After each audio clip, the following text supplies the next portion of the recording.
এই বুড়ো লোকটি শহরের ঠিক মাঝখানে একটি বিশাল জাহাজ তৈরি করেছিল, কারণ তার বিশ্বাস ছিল একদিন ভয়ঙ্কর বন্যা আসবে। লোকজন তাকে পাগল ভাবত, কারণ সে উঁচু জায়গায় জাহাজ বানাচ্ছিল। রিপোর্টাররা এসে তার খবর বানিয়েছিল এবং তাকে নিয়ে হাসি তামাশা করেছিল। কিন্তু বুড়ো লোকটির কারো কথায় কোনো পরোয়া ছিল না। সে একটানা জাহাজ বানিয়ে যেতে থাকলো, এমনকি তার চুল সাদা হয়ে গেল। একদিন হঠাৎ করে পশুরা আসতে লাগলো এবং তাকে সাহায্য করতে শুরু করলো। অবশেষে সময় মতো জাহাজটি সম্পূর্ণ হয়ে গেল। যেদিন বড় বন্যা আসার কথা বলা হচ্ছিল, সেই দিন একে একে সব পশু জাহাজে উঠতে লাগলো। এরপর বুড়ো লোকটি মানুষদেরও সঙ্গে সঙ্গে জাহাজে উঠতে বলল, কিন্তু কেউ তার উপর বিশ্বাস করল না। সবাই হাসতে লাগলো আর বলল তার সব পরিশ্রম বৃথা গেছে। ঠিক তখনই হঠাৎ আকাশ কালো হয়ে গেল এবং তীব্র বাতাস বইতে শুরু করলো। বুড়ো লোকটির বিশ্বাস আরো শক্ত হয়ে গেল যে সত্যি বড় বন্যা আসতে চলেছে। সে আবার মানুষদের জাহাজে উঠতে অনুরোধ করলো, কিন্তু কেউ তার কথা শুনতে রাজি হলো না। তখন দূর থেকে এক বিকট ভাঙনের শব্দ শোনা গেল। শহরের ওপরে তৈরি একটি বিশাল বাঁধ পানির চাপ সহ্য করতে পারল না।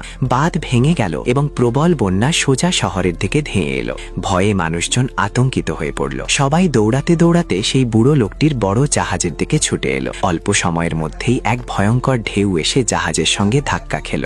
এক বিশাল পানির দেয়াল পথে যা কিছু ছিল সবকিছু ভাসিয়ে নিয়ে গেল। চোখের পলকে ভবনগুলো ডুবে গেল, কিন্তু জাহাজে থাকা মানুষগুলো সেই ভয়াবহ ধ্বংসের হাত থেকে বেঁচে গেল। সবকিছু সম্ভব হয়েছিল সেই বুড়ো লোকটির তৈরি বিশাল জাহাজের কারণে।